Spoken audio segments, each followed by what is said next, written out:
Bos días a todos. Comenzamos a rolda de prensa despois do Consello da Xunta e, como ven sendo habitual, empezamos facilitando os datos actualizados da pandemia. Na comunidade autónoma, 16.030 casos activos, 135 se atopan nas unidades de cuidados intensivos, 53 máis que hai tan só unha semana. Son 744 os pacientes que se atopan hospitalizados, 48 máis que fai 24 horas e un 21% menos que no pico da pandemia de abril. E o resto, 15.151 pacientes, se atopan en vigilancia domiciliaria. Levamos xa 1.566 persoas falecidas, que as perdemos para sempre. Son cifras de falecidos diarios que non podemos asumir de ningún xeito nun país cun sistema nacional de saúde tan potente como España e nunha comunidade autónoma cun servicio galego de saúde como o noso. A nivel comparativo, Galicia ten unha taxa de incidencia a 7 días de 324 casos por cada 100.000 habitantes, fronte aos 393 da media de España. E en canto a 14 días xa estamos nunha taxa de 542 por 100.000 habitantes fronte a unha taxa de 736 de media de España. Respecto á situación hospitalaria, a ocupación na UCI xa se eleva ao 18,2%, aproximadamente menos da metade que o resto de España. España está xa superando o 35%. En hospitalización convencional estamos aproximadamente no 10% de ocupación do total de camas e seguimos ser unha das 3 comunidades autónomas con menor presión hospitalaria. É evidente que a tensión hospitalaria está crecendo de unha forma exponencial. É evidente que todos os datos son datos malos, sin ningún tipo de condición e sin ningún tipo de matiz. Son datos malos, tanto de número de novos contagiados como, sobre todo, de presión hospitalaria, tanto en hospitalización convencional e o máis preocupante, nas unidades de cuidados intensivos. As medidas restrictivas que puxemos en marcha, é certo que aínda non pasaron os días as horas necesarias para que produceran efectos. Eso é certo, pero certo é verdad é que son medidas que probablemente teñamos que incrementar. Comprendemos que as novas restriccións son molestas, son incómodas, as coñecemos ben, as aplicamos no mes de novembro do pasado ano, pero vamos a proseguir. A nosa prioridade non cambiou. A nosa prioridade é salvar o maior número de vidas humanas posible. Todos os esforzos que pedimos aos galegos, todas as incomodidades que estamos sufrindo o conxunto dos cidadáns de Galicia, e a apelación continua a ser responsables e a cumplilas non teñen máis obxectivo que salvar vidas. Non temos ningún interese en incomodar a ninguén. O que sí temos interese en que haxa menos respiradores, menos persoas entubadas, menos xente que ingresa nos hospitais, menos frecuentación en urxencias para patoloxía COVID. En definitiva, nós temos o obxectivo fundamental de salvar vidas, de disminuir a presión hospitalaria e de doblegar unha ola que, evidentemente, como decíamos, xa é moi superior á segunda ola e seguirá sendo moi superior a esa ola de novembro e seguro, lamentablemente teño que dicilo, esa é a miña opinión, vai a ser superior en número de hospitalización e en número de UCI á primeira ola. Reitero que estamos falando de vidas, que poden ser as nosas, as de calquera persona que estamos aquí nesta sala de prensa, que poden ser as dos nosos pais, que poden ser os nosos familiares, e, por suposto, que xa son, nos casos de que tivemos a sorte de que non tocara a familia, xa son as vidas dos nosos amigos. Os expertos dignos que co inicio da vacinación, especialmente os colectivos máis vulnerables, vai a baixar a mortalidade. E, efectivamente, Galicia está dentro das comunidades autónomas con menor mortalidade. Pero tamén se acredita día a día que o número de vacinas non é suficiente de ningún xeito, nin vai a ser suficiente durante meses.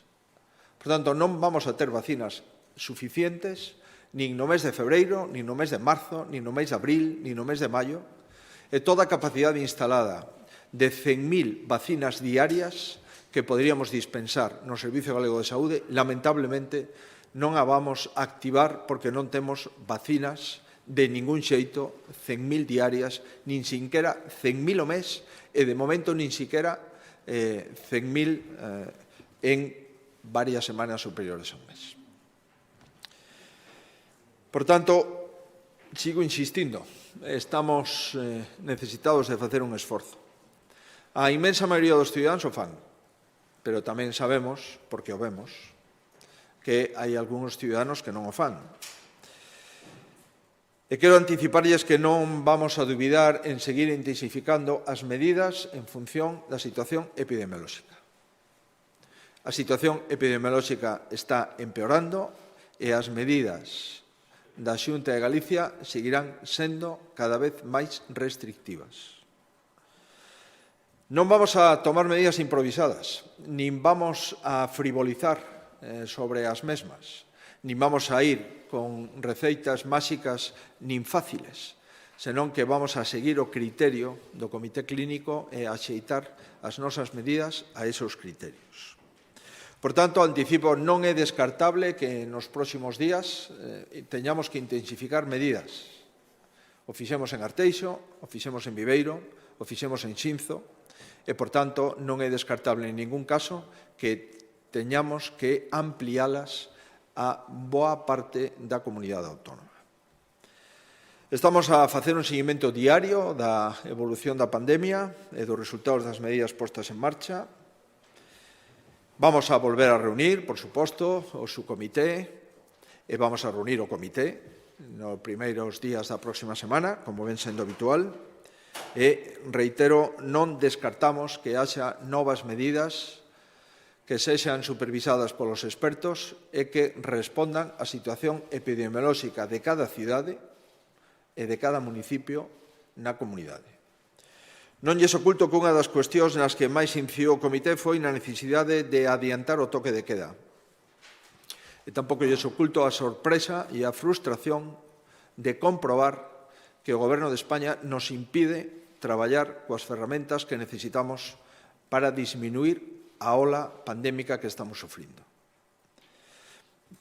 Non sei como cualificar o feito de que, despois de que a inmensa maioría das comunidades autónomas solicitásemos formalmente autorización para ampliar o toque de queda, o Ministerio de Sanidade nos impida traballar nesta pandemia con unha ferramenta esencial como é ampliar o toque de queda nos nosos municipios, nas nosas áreas de saúde e no ámbito territorial autonómico.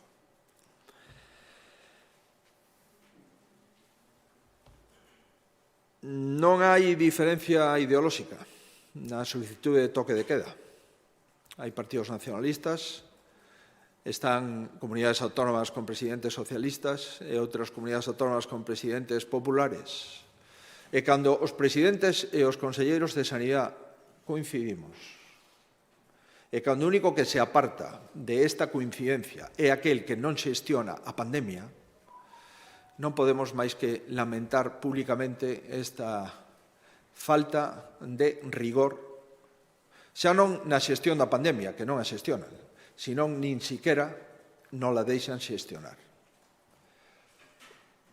Estamos acostumbrados a que non fagan cousas, pero sí solicitamos que nos deixen facer e que nos deixen traballar.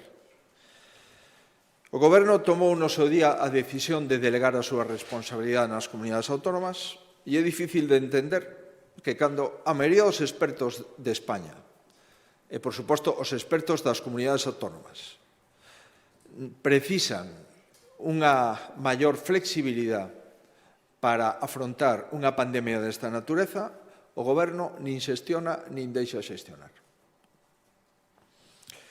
O lamentamos profundamente. Creemos que é un erro desde o punto de vista de nación, un erro do Sistema Nacional de Saúde e un erro que estamos pagando as consecuencias de esta falta de rigor xa non na xestión da pandemia, que de eso xa se dimitiu, senón, polo menos, de confiar nas autoridades delegadas que somos as que temos a responsabilidade, dado que o Goberno se declarou irresponsable. Vamos a seguir traballando sin descanso, coas ferramentas que temos, vamos a seguir intentando. Non teñan vostedes ninguna dúbida. Nos 2 últimos días superamos 30.000 probas, máis de 15.000 diarias. Estamos facendo todos os cribados de test de antíxenos, de PCRs, de test de saliva que temos a disposición. Estamos diagnosticando un día máis do que diagnosticábamos durante unha semana da primeira ola. Por tanto, temos o sistema activado e vamos, insisto, a seguir traballando ata o final. Precisamente, hoxe acabamos de activar outros 8 millóns de euros de compras a través do sistema de emerxencia e autorizamos a contratación de 8 millóns de euros de compra maioritariamente de material sanitario fronte ao COVID. 5,4 millóns de euros na área sanitaria de Vigo, basicamente para probas PCR, só para probas PCR na área sanitaria de Vigo, 4,2 millóns de euros. Adquirimos na área sanitaria de Vigo 124.000 medios de toma de mostras de transporte, de mostras virais, e tamén luvas de protección, equipos tabuladoras, máscaras para equipos respiratorios, etc. No conxunto de áreas sanitarias, 980.000 euros para programas de cribados e diagnóstico de COVID-19, con carácter xeral para todos os hospitais. Na área sanitaria de Pontevedra, 900.000 euros para bens, contratación de servicios e pequenas obras necesarias para os circuitos COVID e non COVID. Tamén 800.000 euros na área da Coruña C, tamén para pequenas obras de circuitos COVID e non COVID e para outro material COVID que necesitamos. En fin, vamos a seguir traballando fronte ao virus e tamén vamos a seguir traballando sobre o impacto económico que produce o virus e as medidas implementadas. Xa indicamos en moitas ocasións que un dos colectivos máis afectados fronte ao COVID son as actividades que realizan os autónomos, grave baixada de consumo, e tanto autónomos como microempresas e un sector especial, a hostalería. Aprobamos, recordarán, no mes de novembro o primeiro plan de rescate fronte a COVID no que afecta a autónomos e a hostelería. De momento, creemos que un dos maiores plans desde o punto de vista de diñeiro público a disposición dos cidadáns afectados de todas as comunidades autónomas e a maior parte deste plan está pagado. Por facer balance, este plan de rescate se teñen presentado máis de 40.000 solicitudes. Están pagadas o 80%, exactamente 32.500, que suman 66 millóns de euros xa na caixa dos autónomos, das microempresas, dos bares, dos restaurantes, das cafeterías. Das 40.000 solicitudes, o 60%, 24.000, proveñen do sector da hostalería. 20.000 desas 24.000 están pagadas e está aprobado todo o gasto, pagado ou non, que chega a 37 millóns de euros. Por tanto, o sector da hostelería en Galicia recibe 37 millóns de euros financiadas directamente pola comunidade autónoma. O resto é autónomos de outros sectores. É moitísimo diñeiro, sin ninguna dúbida. Estamos falando entre a hostelería e autónomos de 80 e pico millóns de euros.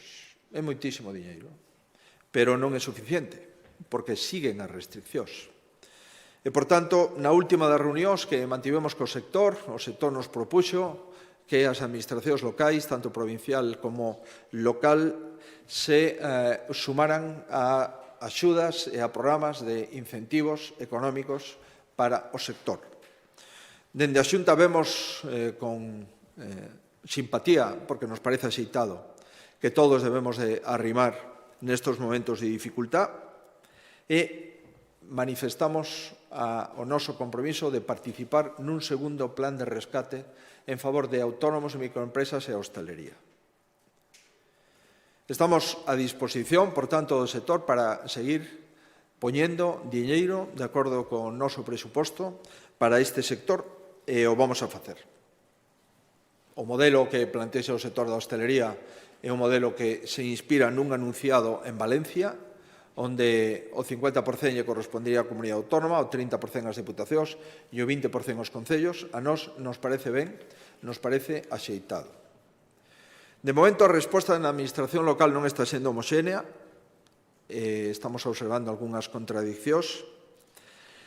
Dende a Xunta vamos a manter a man a buscar un acordo conxunto de todas as administracións locais, provinciais e autonómicas, pero o que sí está claro é que nós vamos a seguir traballando co sector da hostelería e mañá están chamados a unha nova reunión, onde vamos a presentar o segundo plan de rescate da hostelería, da microempresa e dos autónomos en Galicia, e vamos a poñer o diñeiro, poña ou non poña a administración local. A nós nos corresponde asumir as responsabilidades. Esas responsabilidades non as vamos en ningún caso a condicionar a que outras administracións tamén respondan ás solicitudes do sector. Vamos a facer unha nova convocatoria, como mínimo de 50 millóns de euros, que sumadas ás que xa fixemos, estamos falando de 140 millóns de euros en 90 días.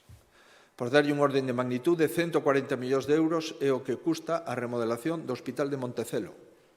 Pois ben, vamos a poñer 140 millóns de euros, 80 e pico xa tramitados e outros 50 que poñeremos a partir de mañá para este sector e vamos a dialogar. Xa levamos dialogando esta semana co sector de autónomos, mañá está convocado o sector da hostelería, e a Vicepresidencia Primeira e a Consellería de Emprego estarán negociando este segundo plan de rescate do sector de autónomos, da hostelería e da microempresa. Por darlles un orden de magnitude, insisto, levamos xa pagados 66 millóns de euros, 37 para o sector da hostelería e, por darlles ordenes de magnitude, o 31% dos hostaleiros percibiron entre 2.700 e 3.500 euros por establecemento. O 21% dos hostaleiros percibiron entre 5.500 e 6.500 por establecemento. E o 15,2% dos hostaleiros percibiron entre 6.700 e 8.500 por establecemento. Estos son os datos, insisto, informatizados, que salen dos pagos. Como saben, as diferencias son en función do número de semanas que estuveron pechados, en función da facturación e en función do número de personal que teña o propio bar, o propio restaurante ou a propia cafetería. Nin que decir ten que os salarios están financiados a través do sistema xeral ERTES.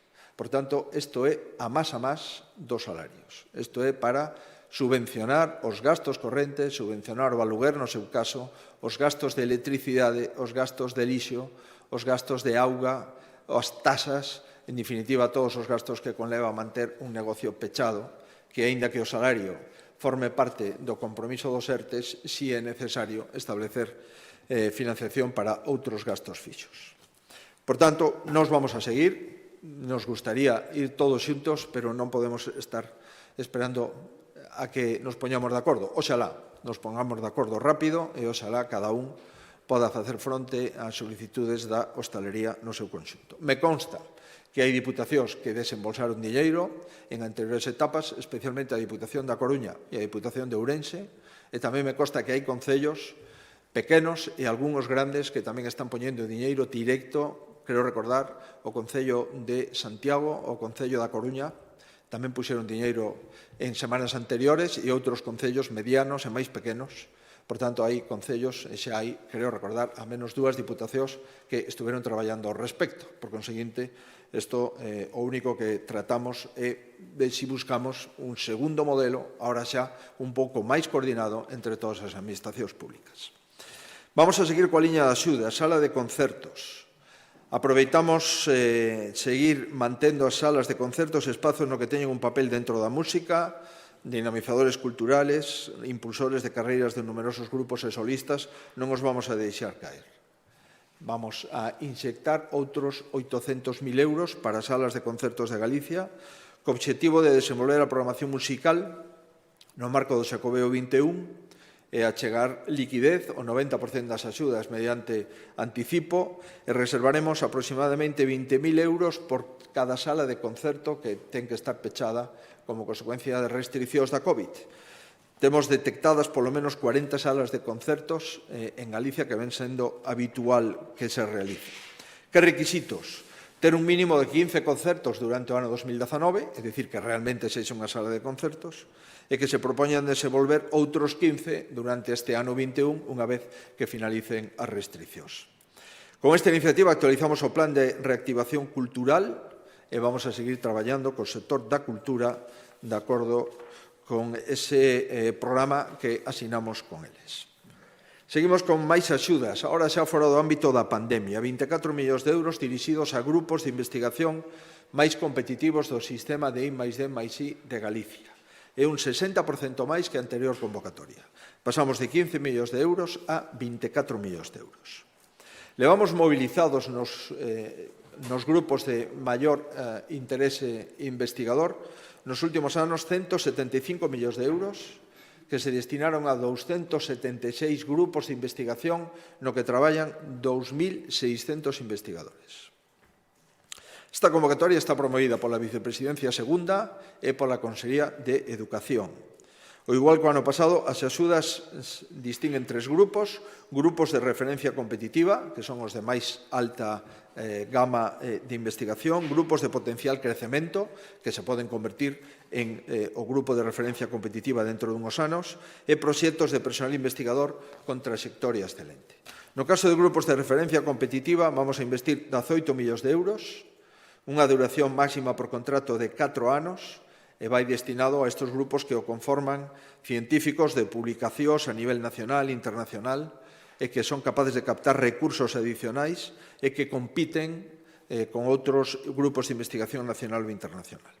Grupo de potencial crecemento, adicaremos 3 millóns de euros durante un máximo de 3 anos. Son grupos que teñen calidad investigadora constatable e que están na senda de subir a grupo de referencia. Depois están o terceiro, que son investigadores con trayectoria excelente. Son investigadores que teñen a beca do programa Ramón y Cajal ou do Miguel Servet, investigadores, polo tanto, de unha trayectoria cun futuro moi potente. En este caso, a trayectorias consolidadas, facemos contratos de 4 anos, 50.000 euros ao ano, e investigadores emerxentes, contratos de 5 anos, unha cuantía de 25.000 euros ao ano. As cuantías sirven, ademais de pagar as nóminas, por suposto, para contratar auxiliares de investigación, investigadores visitantes, equipamento, bibliografía, formación, etc. Donde traballan estes grupos? Pois traballan nas universidades, nas 3 universidades galegas, en organismos públicos de investigación, en fundacións de investigación sanitaria, o Servicio Galego de Saúde, e os centros do CSIC e o Instituto Oceanográfico son centros estatais ubicados na comunidade autónoma. Seguimos con asuntos no ámbito educativo, neste caso mezclado co ámbito tecnolóxico.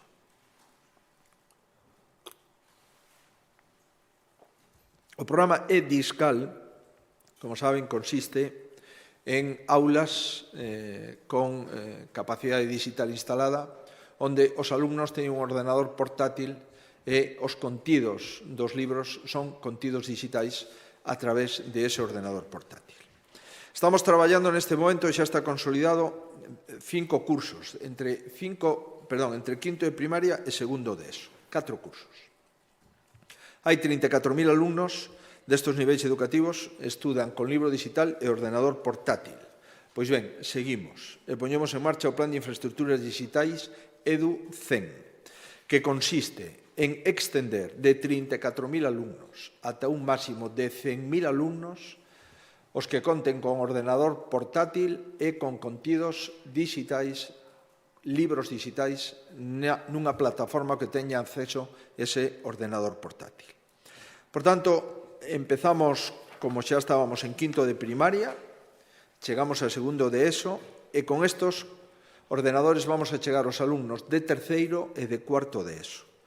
Pasamos, polo tanto, de edades de 10-11 anos ata 16 anos. Por tanto, xa, cando empezamos o quinto de primaria, con 10-11 anos, seguiremos con 11, 12, 13, 14, 15 e ata 16 anos con ordenador portátil e contidos digitais de docentes.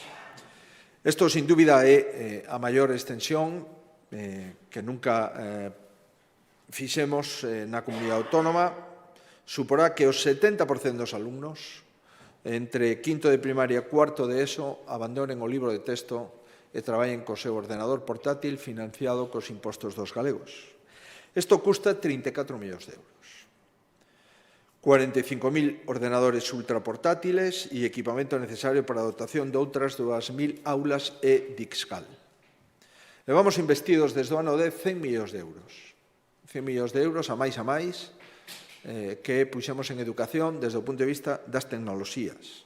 Temos digitalizadas todas as aulas dende quinto de primaria a bacharelato, melloramos a conectividade o 100% dos centros públicos educativos de primaria e secundaria dispoñen de conexión a internet con velocidades de 100 megabytes por segundo e adquirimos equipamentos, contidos digitais e implantación de novos servizos. Isto puxemos en marcha ahora durante o confinamento.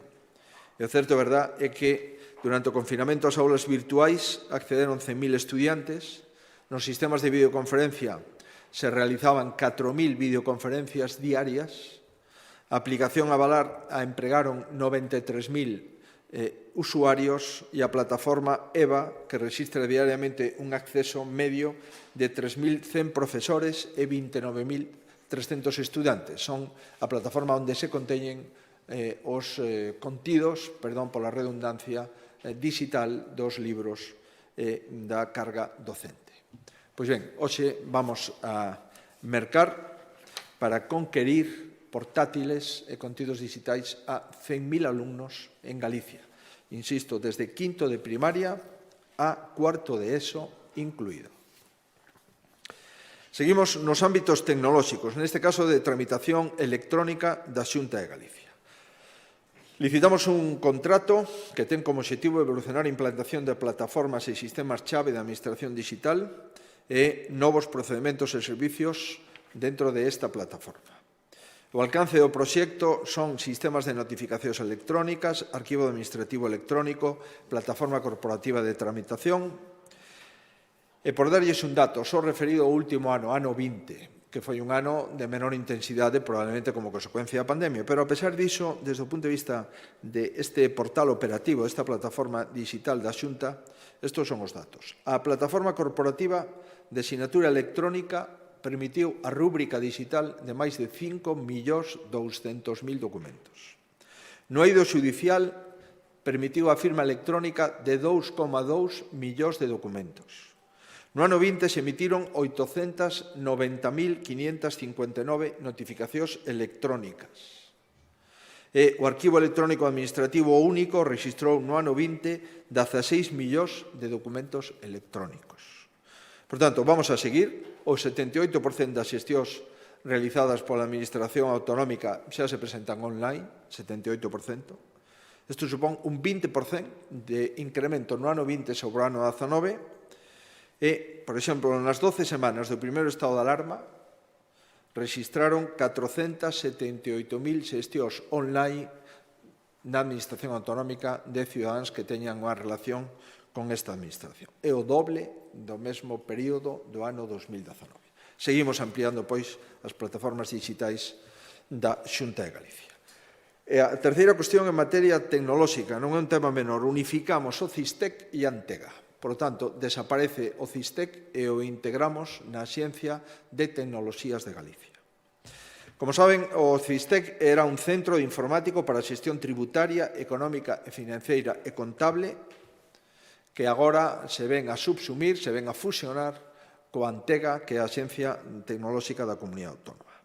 Por tanto, a Antega xa é o único organismo tecnolóxico da comunidade. Vai a levar tamén a tecnoloxía tributaria e a xestión de datos e tecnoloxía financeira e presupuestaria. Por tanto, dotamos a Antega con máis recursos, con máis competencias e tamén seguimos coa senda de intentar fusionar, sempre que sexa posible, organismos públicos. Outros asuntos. Na páxina económica No ano 21, o Goberno destinará preto de 21 millóns de euros para proseguir coa internacionalización da nosa economía. Hoxe, concretamente, sacamos a licitación un programa de 6 millóns de euros da Galicia Exporta Digital para acompañar as empresas que exportan na comunidade autónoma. Facemos unha convocatoria de ata 6 millóns de euros. As axudas cubrirán un máximo do 80% dos gastos de investimento que necesiten as empresas para manter unha estructura e un departamento de exportación. A este programa de 6 millóns de euros se unen outros programas para totalizar os 23 que refería, que son programas de Galicia Exporta Empresas e Galicia Exporta Organismos Intermedios, 7,5 millóns de euros, o plan FOEXGA, 2,3 millóns de euros, que son os plans que facemos conxuntamente coas cámaras de comercio para acompañar as empresas a saídas no exterior. Outro programa de servicios de apoio a empresas con intereses en outros países. Temos unha antena do IGAPE, unha delegación en Lima, en Ciudad de México, Miami, Casablanca, Shanghái, e agora vamos a abrir unha en Tel Aviv e, como saben, outra en Londres, como consecuencia do Brexit. Tamén temos outro programa de axudas para incorporar a xestores en comercio internacional, 75 contratos que financiamos ás empresas que queiran contratar a unha persona que leve ou que amplíe o Departamento de Exportación, e programas de bolseiros, titulados universitarios ou en formación profesional para formar a 50 novos titulados en materia de exportación e especializar. E, ademais, a oficina Brexit, que xa dimos conta no Consello anterior. A balanza comercial, de exportación de Galicia está resistindo claramente fronte ao resto de España. O impacto da exportación de PSA, Peugeot, Citroën, Opel está sendo moi salientable na nosa balanza de exportacións. Inditex volve a recuperar tamén as exportacións. A poucos días de coñecer o balance das exportacións dos últimos 12 meses, os datos que xa temos adiantados, non definitivos, acredita que Galicia se mantén en exportacións cunha lixeira baixada e que España ten unha caída bastante importante nas súas exportacións, cousa que Galicia está intentando e, de momento, logrando salvar. Máis axudas no eido forestal, 8 millóns de euros para repoblar con coníferas e frondosas. Vamos a seguir fomentando a forestación a través de coníferas e frondosas para aumentar a diversidade dos bosques galegos, para aumentar a superficie arborada e para reducir o risco de incendios. Coníferas, claramente o piñeiro silvestre e o teixo, e en frondosas as coñecidas, o castiñeiro, as obreiras, o carballo, o ameneiro, etc. Vamos a apostar únicamente pola plantación de coníferas e frondosas. Por tanto, non vamos a financiar de ningún xeito a plantación de eucaliptos. Na orden se contempla a posibilidade incluso de que os propietarios forestais que teñen superficies con brotes eucaliptais de diámetros iguales ou inferiores a 10 centímetros poidan cortar esos eucaliptos e acollerse ás axudas para plantar conífera, basicamente pino e frondosas. Necesitamos máis pinos en Galicia. É unha solicitude formal acreditada co inventario e acreditada coas necesidades da industria. Empezamos a ter poucos pinos na comunidade autónoma e necesitamos plantar máis coníferas e, por suposto, máis frondosas. Estos fondos subvencionaremos todo o gasto que conleve a plantación, dende limpar o terreo ata a compra de planta e, por suposto, as labores de plantación. Nos últimos 5 anos chegamos a 700 solicitudes atendidas e reforestamos 13.000 hectáreas. O orzamento que investimos foron 34 millóns de euros. Este ano vamos a investir outros 8 millóns de euros para plantar coníferas e frondosas na comunidade autónoma. Balance da Axenda 2030 Galicia. É unha axenda que, como vostedes saben, é unha axenda da Organización Nacional de Nacións Unidas. Se presentan 17 obxectivos, abrangue unha década. Hoxe analizamos o primeiro informe dos 2018-2020, vamos a remitir ao Parlamento, e me gustaría darlles algúns datos que creo que poden ser de interés. Erradicación da pobreza. Seguimos, a pesar destas crises, baixando a pobreza, estamos no 24,3, por debaixo un punto da media de España. Reducción de desigualdades. Tamén Galicia está reducindo a población en risco de pobreza, estamos no 20%, e na media de España está preto do 21%. No caso do programa Obxectivo Fame Cero, que tamén inclui a malnutrición. Galicia ten un problema, evidentemente, entre menores de 2 a 17 anos, entre 2 e 17 anos, sobrepeso, 33,8% da población, España, 42% da población. Ten un problema asistencial e sanitario, sin dúbida, aunque non lle damos a importancia que merece. En canto a igualdade no agro, máis da mitad das explotacións gandeiras en Galicia están a mans de mulleres, o 55%. A media de España está no 32%. Programa da Axenda Auga e Saneamento. A 80% da población galega está conectada a redes de abastecemento e saneamento. Programa Industria e Innovación. Incrementamos un 13% no número de investigadores a tempo completo e un 17% o gasto interno de I+D+I. E incrementamos un 40% o financiamento captado en convocatorias europeas. Programa de mobilidade. Presentamos e aprobamos o Plan de Transporte Público que está a permitir duplicar a rede de transporte público por estrada. En fin, nos seguimos examinando de acordo coa Axenda 2030 e seguimos dando información e remitimos ao Parlamento a información correspondente aos 2 últimos anos. Política social. Vamos a seguir inspeccionando todas as políticas sociais, xa sexa en centros públicos, en centros concertados na comunidade autónoma. A residencia aos maiores de forma especial pola situación pandémica e porque, ademais, é un colectivo especialmente vulnerable, igual que as residencias de discapacidade. Hoxe aprobamos o Plan de Inspección dos Servizos Sociais para o ano 21. E facemos un pequeno balance do que fixemos o pasado ano. Por darlle o dato do pasado ano, realizamos 1.312 inspeccións nos centros de servizos sociais.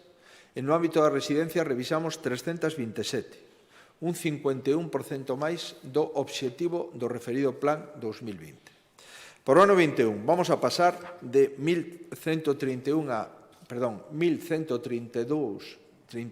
inspeccións a 1.543, o que supón un 36% máis do pasado ano. As principais novedades: vamos a facer cursos de capacitación para novos inspectores, incorporarán as inspeccións conxuntas sanitarias e servizos sociais, por tanto, inspeccionaremos cos inspectores de sanidade, e mañá mesmo publicaremos no DOGA un formato para facilitar a presentación de queixas e reclamacións sobre calquer tipo de centro social, para que sexa fácil, para que non haxa que inventar o protocolo, para que se poda concretar cal é o formato máis axeitado para tramitar electrónicamente unha queixa. Mañá no DOGA aparece ese formato para xerar coñecemento. En definitiva, vamos a seguir incentivando as inspeccións, hai que seguir inspeccionando, a maioría dos centros está cumplindo con rigor, hai casos moi ruidosos que merecen todo o noso rexeitamento. Do que se trata é de comprobar que as cousas se fan con rigor e, por suposto, evitar algún caso onde non se fai. 1.544 inspeccións, un 36% máis que o pasado ano. Vamos a seguir co Teu Xacobeo. Acabamos de outorgar a segunda edición do Teu Xacobeo, onde financiamos 220 propostas por 3,3 millóns de euros. Esta é a segunda edición. Nas dúas edicións levamos financiadas con 5,8 millóns de euros, un conxunto de propostas que, como vostedes se poden imaginar, están aplazadas, seguirán aplazadas. Damos de plazo ata setembro, por razóns obvias, pero a xente e os que están xa seleccionados xa saben que teñen un diñeiro, un programa e un obxectivo que é executalo neste ano 21.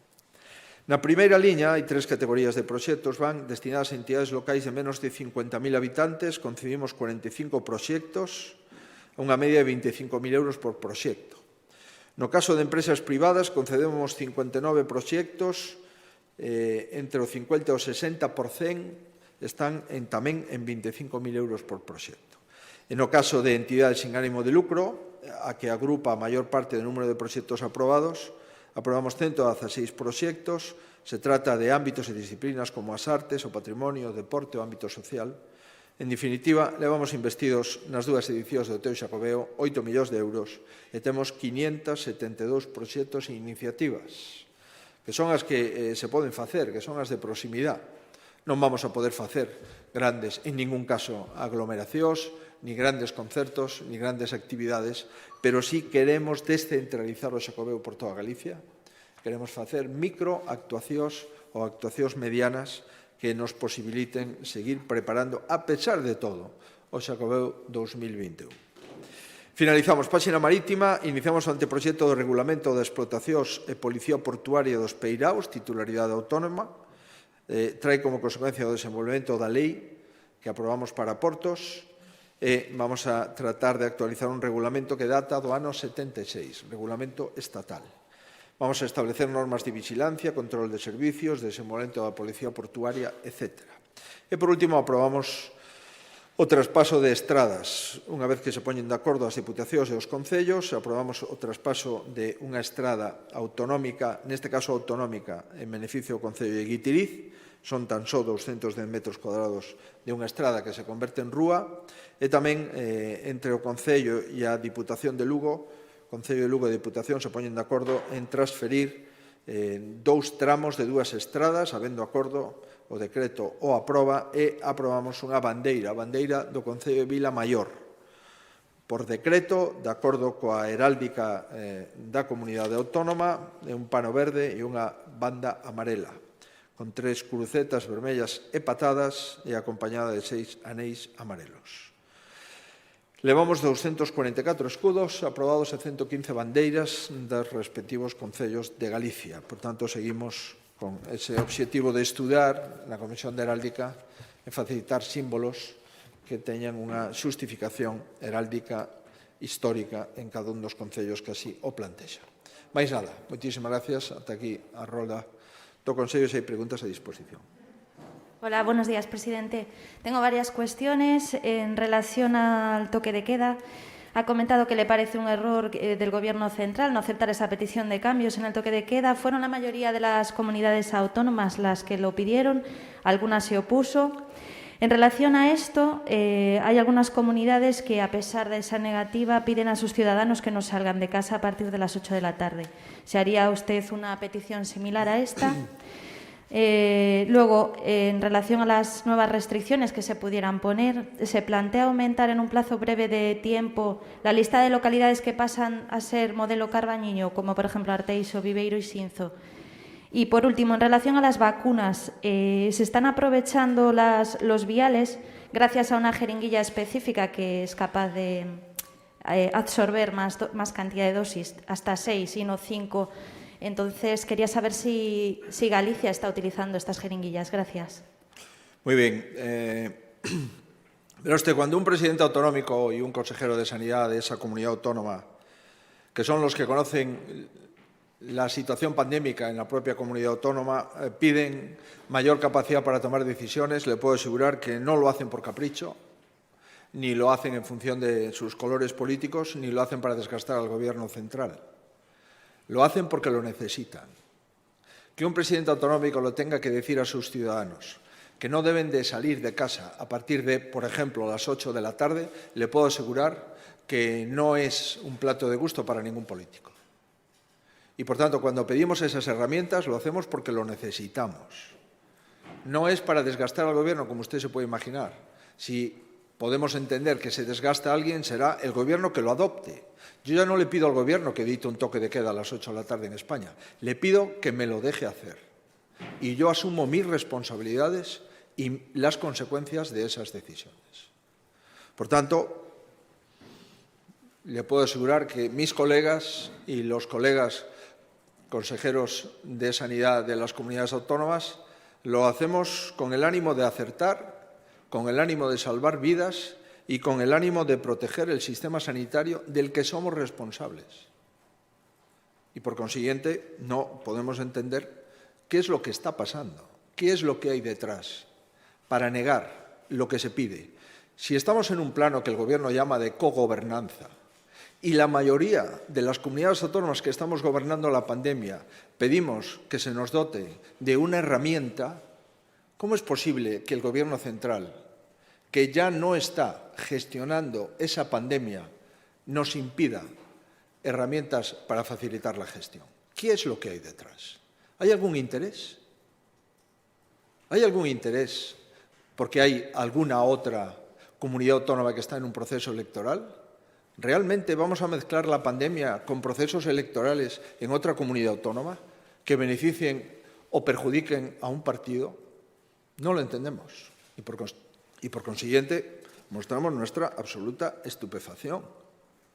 No entendemos, primero, que nos haya aprobado el martes pasado en el Consejo de Ministros, que se nos lleve a un comité, a un Consejo Interterritorial de Salud, donde dice que nos han escuchado y hay 13, 14 o 15 comunidades autónomas que lo hemos pedido. ¿Cómo pueden decir que nos han escuchado? Sobre qué planteamos nosotros, lo hemos dicho ya hace una semana. Nosotros planteamos que después de trabajar, salvo que haya una compra esencial o dar un paseo individual por una ciudad o por un lugar de esparcimiento, la gente se quede en casa. Eso es lo que hemos planteado y lo que vamos a seguir planteando. No tenemos otro planteamiento. Sobre la segunda pregunta. Sí. Bueno, creo que lo he dicho al inicio de la intervención. Nosotros tenemos un protocolo aprobado desde hace muchos meses que venimos aplicando. Un protocolo que tiene muchos ítems, no es solamente la incidencia a 3, 7 o 14. Tiene muchos ítems: ocupación de UCI, ocupación de planta de hospitalización, porcentaje de personas mayores de 65. Tiene una serie de ítems que hemos de manejar en su totalidad. Por tanto, cuando una ciudad o un ayuntamiento pasa de rango de incidencia, automáticamente entra en restricción. Y la intensidad de la restricción lo da una calificación objetiva de sus datos epidemiológicos y de la fórmula compleja del conjunto de datos que la conforman. Si vamos a proseguir aplicando esa fórmula, la respuesta es que sí. Y aquellos municipios, aquellas ciudades que entren en esos datos epidemiológicos automáticamente subirán hasta el riesgo extremo. Y el riesgo extremo en este momento lo tienen 3 ayuntamientos: Arteixo, Xinzo de Limia y Viveiro. Estamos en un riesgo alto, que es el normal, en el que está el 72% de la población, y todavía queda el riesgo extremo, que es en el que están los 3 ayuntamientos referidos. Pero, como digo, tomaremos una decisión en base a la situación epidemiológica en el comité clínico que formemos probablemente el próximo lunes. No le puedo asegurar con exactitud si va a ser el próximo lunes o va a ser el próximo martes, pero lo que sí le puedo asegurar es que vamos a seguir monitorizando los datos y tomando decisiones en consecuencia. Sobre la vacuna y las 6 dosis, el Servicio Gallego de Salud lleva muchas semanas utilizando las 6 dosis que es razonable utilizarlas, porque una dosis que podemos conseguir de cada vial es una vida. Y llevamos, efectivamente, a través de ese sistema de una única jeringa en el vial, extrayendo 6 dosis por vial. Lo llevamos haciendo desde hace algunas semanas y, por tanto, lo vamos a seguir haciendo. Es un planteamiento que nuestros microbiólogos y especialistas en enfermedades infecciosas y todas las autoridades de salud pública nos lo han aconsejado y lo venimos haciendo con normalidad. En cada vial en Galicia se extraen 6 dosis de vacuna con carácter general y yo diría con carácter generalísimo.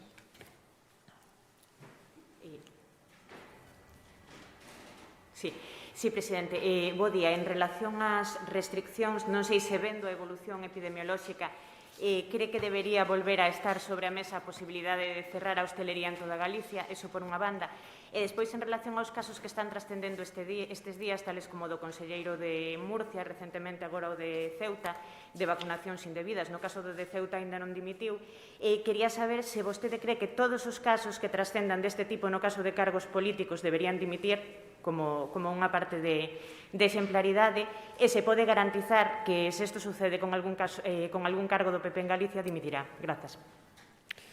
Perdón, Susana, é que a primeira pregunta non a entendín, a segunda sí. Se nesta conxuntura, digamos, de evolución dos datos, se debería volver a poñer sobre a mesa a posibilidade de cerrar a hostelería en toda Galicia. Gracias. A posibilidade de pechar a hostelería no conxunto da comunidade autónoma sempre é unha posibilidade. Vamos a adoptar esa posibilidade no caso de que fose necesaria, pero sempre é unha posibilidade no caso, fixémolo en novembro. En novembro pechamos tamén as terrazas en determinados municipios de Galicia. Por tanto, esa posibilidade está enriba da mesa. Evidentemente que esta posibilidade temos dous interlocutores, o Comité Clínico e a hostalería.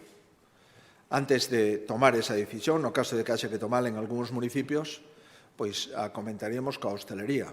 Pero certo é verdade que esa posibilidade é unha posibilidade que existe, que está no protocolo, e que as cousas que están nos protocolos hai que cumplilas. En relación co feito de algúns políticos que se vacinaron, pois eu creo que nun momento onde as doses están chegando a contagotas, os responsables públicos debemos ser moi escrupulosos. Sempre debemos ser escrupulosos, pero nos momentos en que ter unha vacina, ter unha dose dunha vacina, é algo de extraordinario valor. Tanto valor ten que non se pode pagar cun prezo, evidentemente, a escrupulosidade na actuación pública non pode ser un consello, ten que ser un requisito. E todos, sin excepción, debemos de ser escrupulosos ao respecto. Si se siguen a manter os problemas de abastecemento, eu, cando me toque, por idade, me gustaría ser o último, porque penso que debemos de dar unha mensaxe aos cidadáns.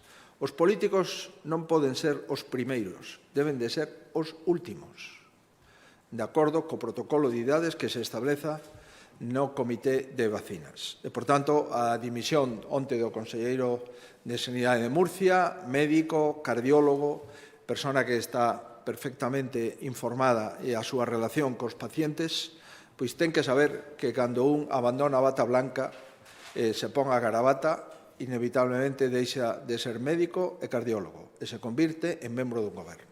E cando un é membro dun goberno, ou é un alcalde, ou é un concelleiro, ou é un director xeral, e non está dentro do protocolo previamente pactado, non pode vacinar. E me parece que a decisión responsable e proporcional debe ser presentar a renuncia ao cargo por incumplimento do protocolo do programa de vacinas nun momento de pandemia nun país.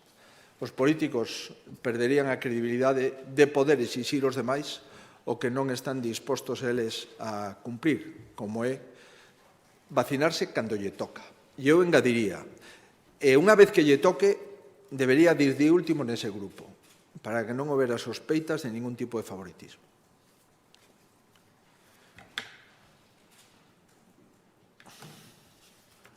Que tal? Bos días.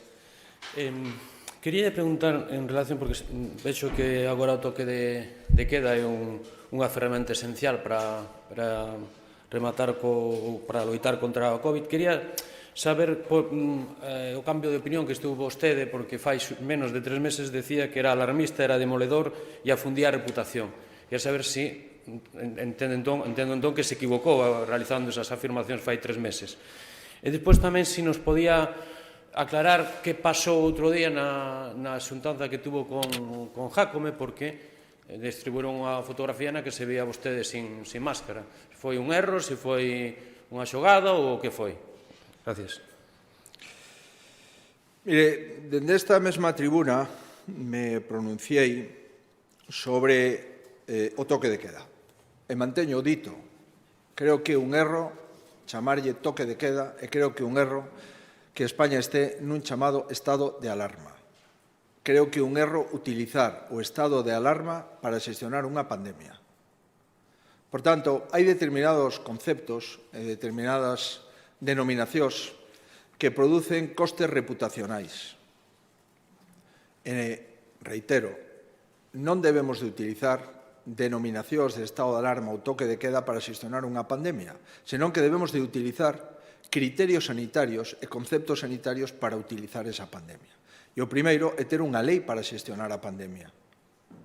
E, por tanto, non ter agora que depender de unha autoridade política para adoptar un criterio sanitario.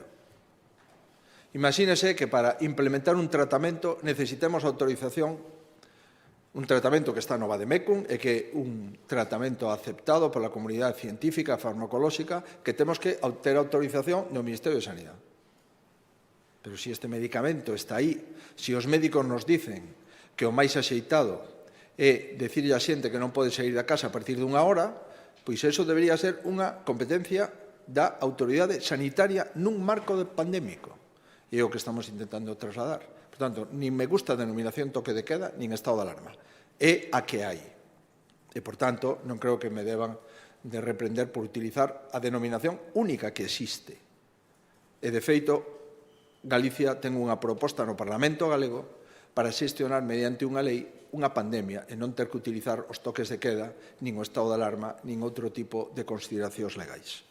E en relación a cuestión que vostede me refire, eu creo que, en fin, dimos as explicacións que corresponden. Non sei se merece a pena entrar neste tipo de cuestións, pero, en fin, parece ser que se hai algún interese, pois certamente iba bebendo no coche e cando salín, pois me din conta que a máscara tiña aquí exactamente e a puxe. Antes de saludar a ninguén, nin aproximarme a nadie. Pero polo que se ve, hai algúns intereses que eso debe ser o máis importante da xestión da pandemia. Insisto, foi o que pasou. Nin me acerquei a ninguén, nin saludei a ninguén, senón que automáticamente collín e me puxen a máscara porque nese momento, cando salín do coche, non a levaba posta. Eso foi o que pasou. Hola, eu queria preguntarlle, decía que esta terceira ola podría incluso superar a primeira ola. Na primeira ola estuvamos confinados en domicilio. Cree que é posible, vería como unha boa medida o confinamento domiciliario se isto sigue así? Digo que me pode superar o número de persoas ingresadas nas UCIs en hospitalización en relación coa primeira ola. A resposta é que eu creo que sí. A diferencia entre a primeira ola e a segunda é que agora podemos diagnosticar, e na primeira non, porque non tiñamos PCRs, nin sequera existían os test de antíxenos. E, por tanto, agora podemos controlar mellor, aínda que o número de persoas poda ser superior ás hospitalizadas e ás de UCI.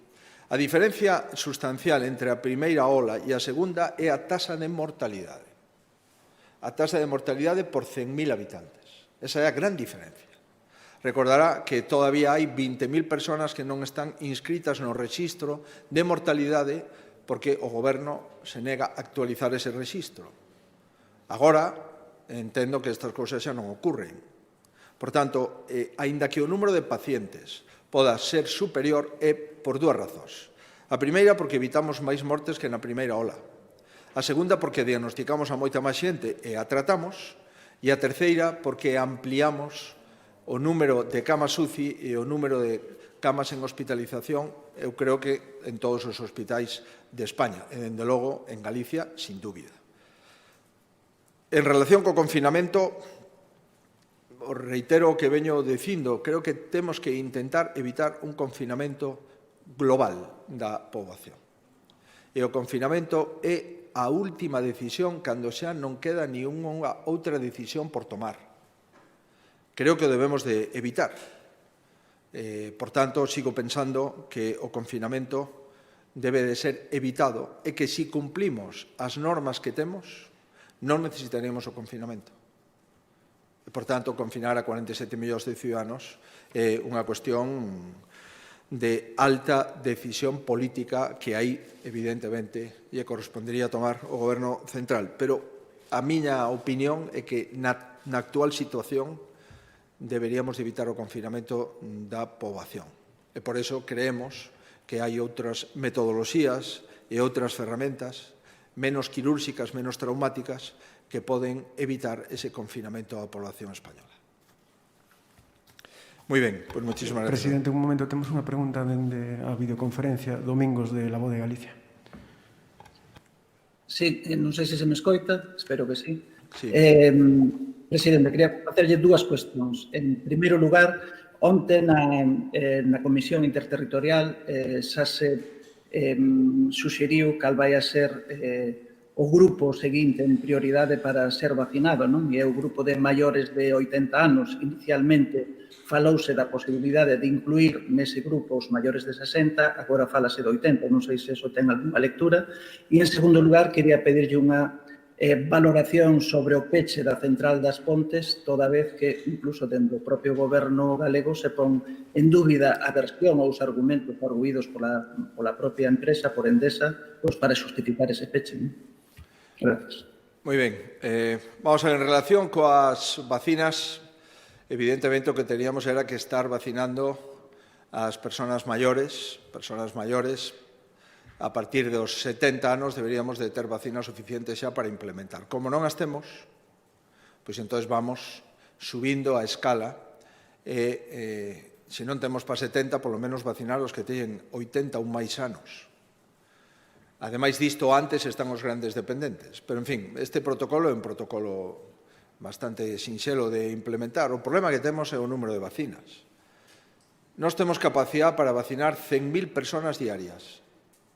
Si tuviéramos 100.000 dosis diarias, poderíamos vacinar a 700.000 galegos a semana, collendo sábados e domingos. Esta é a cuestión. Como non as temos, pois temos que buscar como podemos, de algún xeito, facer este tipo de plantexamentos. Sobre as Pontes, nos pronunciamos. Aquí hai unha mistura de unha transición enerxética inxusta e desordenada que plantexa o Goberno Central e unha reacción de unha empresa que fixo investimentos por 200 millóns de euros para seguir traballando, que o Goberno non quere disminuir os custes das emisións de CO2 e que automáticamente a empresa se planta e dice que pecha a factoría. E estas son as dúas cuestións que coinciden. E quen paga as consecuencias? Os traballadores, a comarca, a capacidade enerxética instalada e, na nosa opinión, un plan enerxético que non compartimos, porque España se quedará sin un gran batería, a batería máis grande do sistema enerxético español, que era a central de ciclo combinado das Pontes. Tiñamos un grupo de traballo onde se estaba observando a eficacia de lodos para sustituir en parte o carbón. E antes de que finalizase o grupo de traballo e coñecésemos o alcance contido das conclusións dese grupo de traballo, a empresa notifica unilateralmente o peche da central. Postos en contacto coa empresa, a empresa nos trasladou disculpas, entre aspas, por non ter comunicado con anterioridade e que se compromete a volver a sentarse no grupo de traballo para avaliar os custes de esa combustión de lodos misturada con carbón e gas. Nos lamentamos profundamente a situación, estamos fondamente preocupados e nos dá a sensación que ou ben o Goberno flexibiliza esa transición para convertila en unha transición xusta e non inxusta, en unha transición ordenada e non desordenada, e a empresa clarifica as súas contas e os seus números e buscamos unha solución, ou senón, todo parece indicar que esta central, por decisión de Endesa, xustificada en decisións de política enerxética do Goberno, pode ser desactivada nos próximos meses. En fin, vamos a manter esa xuntanza entre o Ministerio, a empresa e a Xunta de Galicia, seguir analizando esta cuestión que pinta francamente mal.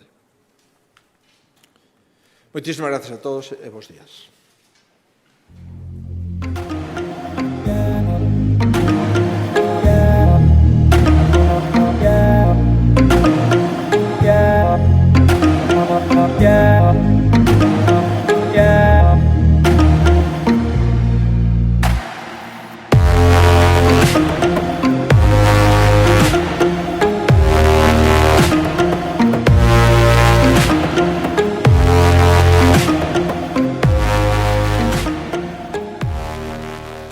Temos investidos desde o ano 10 100 millóns de euros. 100 millóns de euros a máis que puxemos en educación desde o punto de vista das tecnoloxías. Temos digitalizadas todas as aulas dende quinto de primaria a bacharelato. Melloramos a conectividade.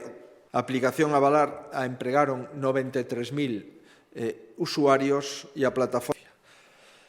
Licitamos un contrato que ten como objetivo evolucionar a implantación de plataformas e sistemas chave de administración en aulas con capacidade digital instalada, onde os alumnos conten con ordenador portátil e con contidos digitais. O programa eDiscal, como saben, consiste